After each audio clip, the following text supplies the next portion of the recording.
Hola, soy Astrid Haller, estudiante de Derecho de la Universidad de Cambú. En este caso les voy a exponer del delito de extorsión. ¿Qué es el delito de extorsión? El delito de extorsión se puede clasificar que consiste en obligar a una persona mediante el uso de violencia o intimidación a realizar u omitir un acto jurídico o negocio con ánimo de lucro en perjuicio de su patrimonio o el de un tercero. Elemento. Sujeto activo. La persona que realiza la extorsión. Sujeto pasivo. La persona que sufre la extorsión. Conducta típica. Obligar a la víctima a realizar u omitir un acto jurídico o negocio. También encontramos lo que es el sujeto pasivo, que es la persona que realiza la extorsión, y sujeto pasivo, que es la persona que sufre la extorsión. Conducta típica que obliga a la víctima a realizar u omitir un acto jurídico o negocio. Medios comisivos, violencia o intimidación, ánimo de lucro, intención de obtener un beneficio económico o de otra índole, perjuicio patrimonial, daño al patrimonio de víctima o de un tercero. Tipos de extorsión. Extorsión simple. Se realiza sin circunstancias agravantes. También encontramos lo que es la extorsión agravada, que se comete con violencia utilizando armas por personas disfrazadas o si la víctima es menor de edad o mayor de 70 años o persona discapacitada. Marco legal en Venezuela. El delito de extorsión está tipificado en el Código Civil venezolano.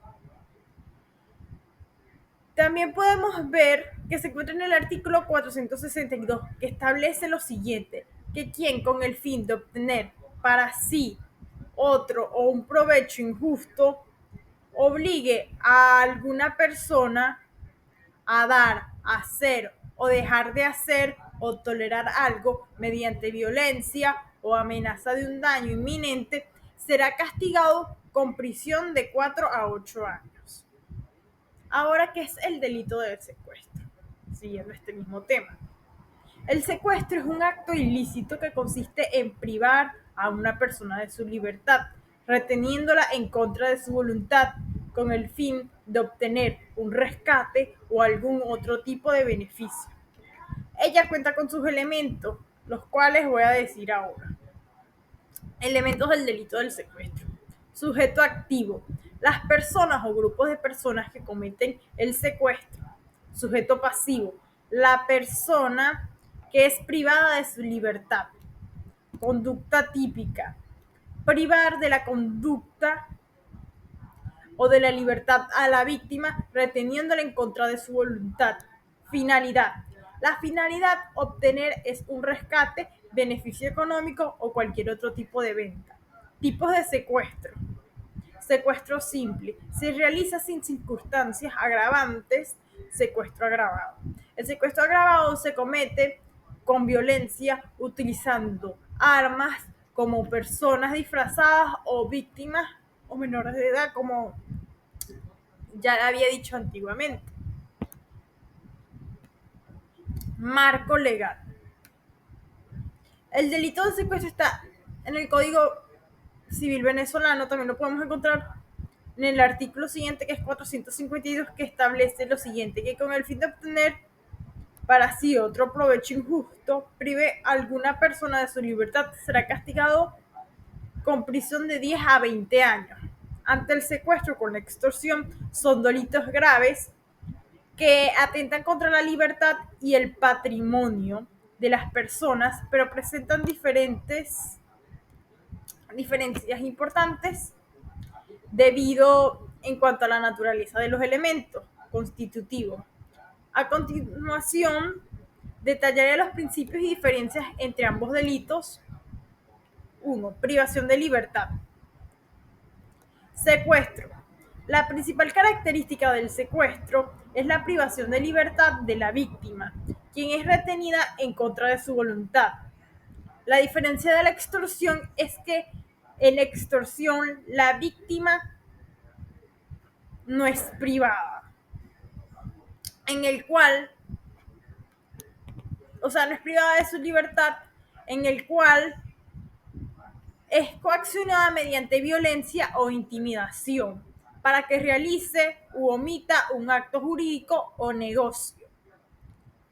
Ella cuenta con una finalidad. Su finalidad del secuestro es que suele ser la obtención de un rescate económico o algún otro tipo de beneficio para los secuestradores. La extorsión, su finalidad de la extorsión es obligar a la víctima a realizar o omitir un acto jurídico, negocio, generalmente con ánimo de lucro, en perjuicio de su patrimonio o de un tercero. En el Código Civil venezolano podemos encontrar que los delitos de secuestro y extorsión se encuentran tipificados de la siguiente manera. El secuestro en el artículo 452 que dice, quien confía en el obtener para sí o para otro un provecho injusto, prive a alguna persona de su libertad, será castigada con prisión de 10 a 20 años. Artículo 452 que dice, quien con el fin de obtener para sí o para otro un provecho injusto obliga a alguna persona a dar o hacer, dejar de hacer o tolerar a alguna persona mediante violencia, amenaza de un daño inminente, será castigada en prisión a 4 o 8 años. Estos son uno de los artículos en el cual podemos encontrar en el Código Civil venezolano que nos hablan de la diferencia de esto y el costo que tiene de prisión cada uno de estos tipos, ya que ellos no son iguales. Estos son unos artículos en el cual obviamente hay otros que podemos estar buscando. Muchísimas gracias por escuchar, espero les haya gustado mi exposición.